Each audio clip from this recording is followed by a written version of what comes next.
The Red Wall, I believe, they are in trouble if there was an election. I also agree with them about the fact that politics and the prime ministerialship is more than just the one man. There is a system behind it which we now have to rely on, and I accept that. I think if there was a general election, I think there'd be loads of people who would want one. Again, the MP said no one wants it. Brenda from Bristol, all of that. Well, that's just not true. There's quite a few people, percentage-wise, who would want one. I personally wouldn't be calling for one at this moment because I've got faith and confidence in the way that the Tories are going to put a Prime Minister up front, and then the Tory party members will be able to vote for it. And then let that individual, man or woman, let that individual bed in or maybe hit the ground running and see how she or he performs. And then you can say, look, this is like a sinking ship. We demand a general election. I think you need to give it time and give it a go. But they should have given Boris time, really. I mean, we had a pandemic, we had loads of things. You never really got stuck in. What do you think, Liz? No, well, look, no, of course, I don't want a general election at all. And, of course, Keir Starmer does want one. No, I don't think he does. I think he's saying it. Listen, I think he's got too big for his boots. No, I really do. But there is no way. Look, the people have voted for a Conservative manifesto, and it's up to, them to decide who the leader's going to be. And all this chaos and noise...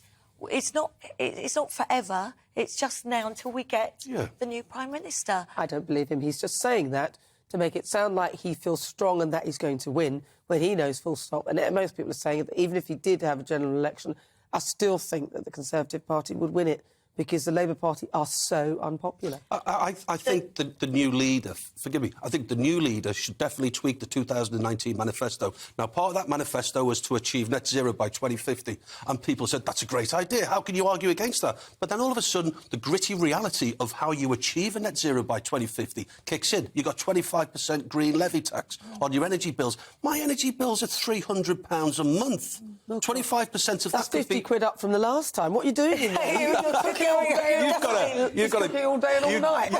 You've got a great memory. I think I did say 250 last time, but I think in October when the cap's off, I think it's going to be 300 quid.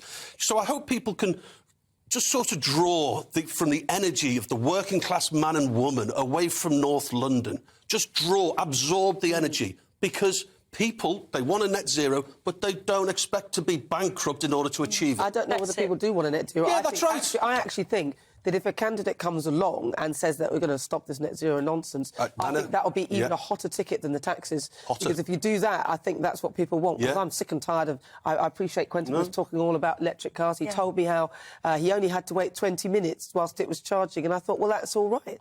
If you're a single man in one of those cars, I think it's the Tesla ones where you can charge it anywhere. Supercharged. And it would have cost you almost 50 grand. That's fine.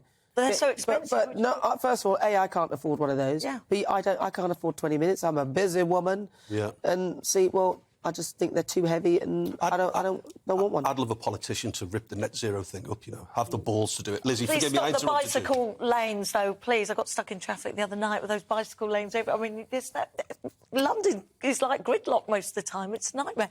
But just saying about this infighting with the Conservative Party, it is going to stop. Do you think? It is going to stop. It has to stop, because this is where people have lost faith. And the thing is, what I'm thinking is, who would Keir Starmer really dread to be against for the next... All of them, any of them, any of them. And who would he might want? I mean, who isn't very good at the sparring? I mean, that's what... He would want... I think he would probably want someone like... I think Tom Tugendhat is quite a divisive person in that... I don't mean him personally, I mean as in some people really like him and some people hate him, and he would divide things quite substantially. So I don't think that he would be somebody that could unite people. I think someone who could unite people more would probably be someone, even though he behaved like Brutus in Julius Caesar. I would say Nadine Zahawi would probably be the one. But then they all behaved like... But I mean, how can you, as a country, have your faith in him when he was made? He supported the Prime Minister, was the new Chancellor with 24 hours. But he also voted to leave, and he's also done a pretty good job as Education Secretary. Isn't it curious, just finally, isn't it curious that the bunny boilers who loathe Conservatives on TV and radio, that they haven't reacted to the lineup? The lineup is of, I think, 5 women, 6 blokes. There are people of different colours on there, and they're the bunny boilers who want to paint Conservatives as racist to the very root.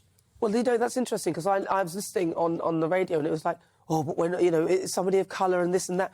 I thought to myself, that's interesting, because I didn't actually think about that. And it's interesting that's been brought in by, it feels like, I don't know whether it's mainstream or whatever, but another narrative, whereas nobody is really talking about that. I'm more interested in what they can offer. Yes. I don't care what colour they are. I couldn't give two hoots. No. You know, I'm not interested. What are they saying? Is it true?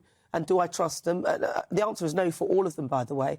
But who do I trust the most out of those, all of whom I trust the least, basically?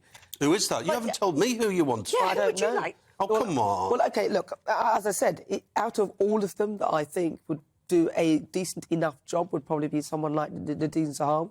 But then I don't like the way he behaved towards Boris at the end. I thought that was terrible. I don't think Sajid Javid has the gravitas, in a sense. He hasn't got the charisma. To me, he's the only one that has a mix of a level of charisma, a level of energy and strength and power that would bring people towards him. That's what I think. But I know I keep going on about him, but Tom Tugendhat, he has Oh, no, fought sorry. for our country. He's You know him, dodged though, more don't bullets than I've had hot dinners. You know, Don't mention hot dinners. It's that time of the day. Hungry again. Don't think that. Don't mention hot hungry, sorry. dinners. But, you know, he's got the leadership skills, and people keep saying, well, he hasn't been in the cabinet. But, you know, look at what he's achieved in his life. don't need to have been. And you don't need to have a Tony Blair trophy wasn't in the red- cabinet. No, red. Well, look, David trophy Cameron red wasn't in the box. cabinet. No, exactly. Or Keir Starmer. All these Shadow all the cabinet. losers that you've listed, interesting.